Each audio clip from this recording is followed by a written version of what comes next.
In this video, I'll try to tell you how the data modeling is done and the results are altered if you are working with cleaned data versus uncleaned data. So right now, for example, you can see I have two tables. Let's say left table is a dim table where I have two rows P1, P2. On the right side, I have a cleaned data which is sales table. For example, it has P1, P2 and two rows for P1, right? Everything is very clean. We have all the rows which are in dim are present in fact and vice versa. There are no blanks, no nulls. Now if I create a third table where I take one column from product table and the one column from sales table, so everything looks good. I have for P1 I have 200 plus 100 300. For P2 I have 200, right? Everything looks good. The problems will start arriving when I have uncleaned data either in dim or in fact. Okay, so for example, if I go to transform data and I start introducing unclean data in my fact, so I will, for example, introduce two rows P3 and P4, and if I go back and see what happens. Yeah, so now if you see your, I will drag it in the mid, just a sec.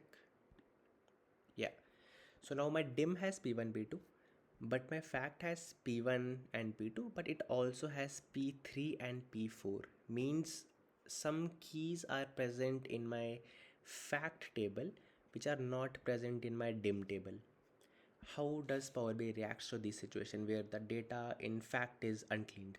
If you see the results, for P1 I got 100 plus 200 which is 300. For P2 I got 200, but I have, where are my P3 and P4? So what happens is if you have more keys in your fact here, P3 and P4 for example, which are not present in your dim, Power BI will create a dummy blank row in your dim table as well. So this was your dim table, right? Product ID. I'm taking product ID from dim table here.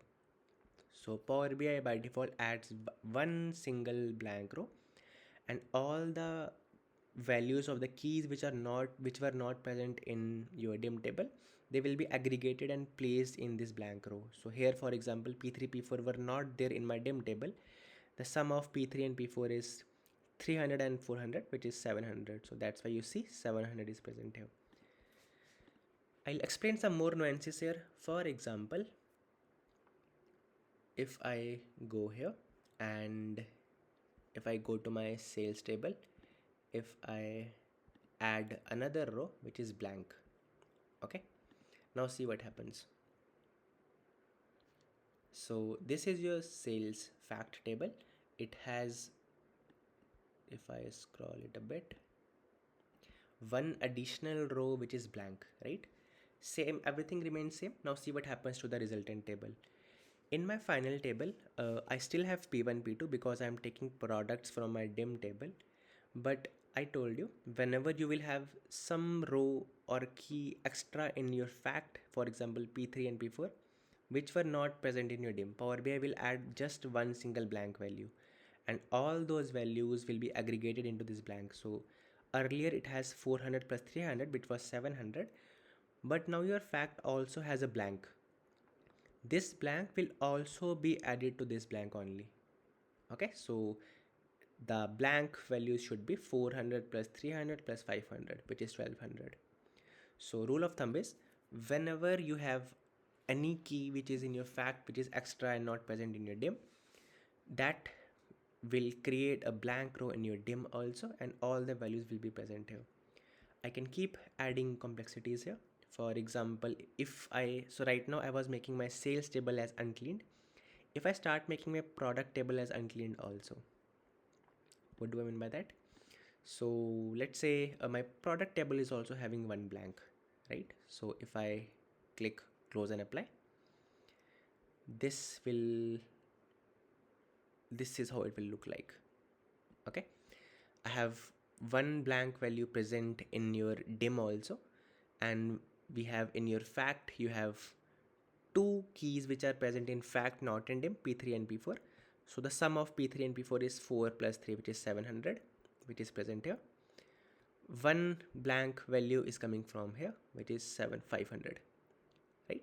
But if you see here, my blanks are, I have two blanks because only one blank is added extra for all the blanks which were in fact, plus for the keys which were extra in your fact.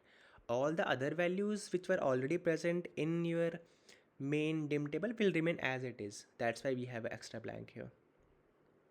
Okay, even if I add a product name to this table, this is how it will look like. See here, what it has done is it has performed a join on the blank key as well. Okay, so the conclusion is, if you have any extra id or a key present in fact, it will create one blank row for that. Now even if you have one blank, let's say blanks present in your fact also and blanks present in your dim also, Power BI will create a join on the blanks, and that is why we are seeing 500 here. So this 3 plus 4 gets here, and this 500 gets assigned to this blank. Thank you.